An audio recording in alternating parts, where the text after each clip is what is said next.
We have crime, sickness, suffering, and pain all over the place. If God is so good, why does he allow such evil and suffering? Now, for many of you out there, this is a really personal question. Some of you are suffering right now. You're hurting. So we just want to acknowledge that a 2-minute answer is not going to do it for you. But we also want you to know that we think God is a God of love, and that he is a good God and he cares about us. Now, some of you have this question. You're skeptical. You're like, how does this make sense? So now we want to give you some things to think about.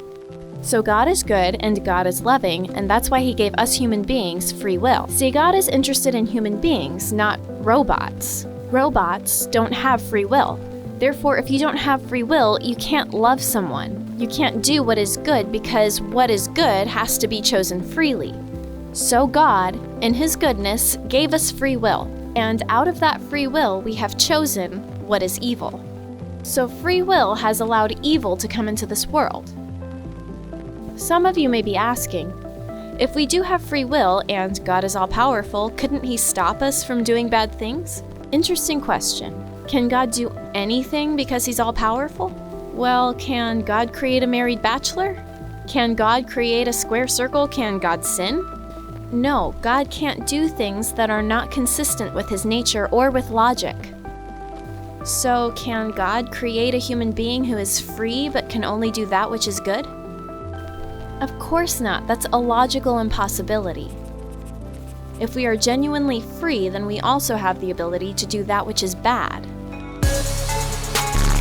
So, we have free will, and we also choose to do bad things. So, why does God allow that? God is good. He may have good reasons why he allows evil and suffering. Now, he didn't cause it, he allowed it.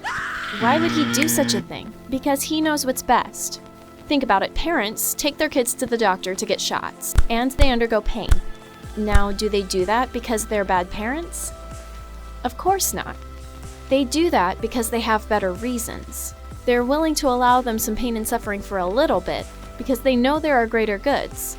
They're keeping them safe from sickness, so they have good reasons, in the same way that God has a lot of good reasons that we know nothing about. That allows him to not cause evil and suffering to go away, but to allow it to happen, so that greater goods come into existence. If you guys have more questions, comment them below. We'd love to hear from you. Also, like and subscribe, give a thumbs up, and if you want more answers, head on over to maventruth.com.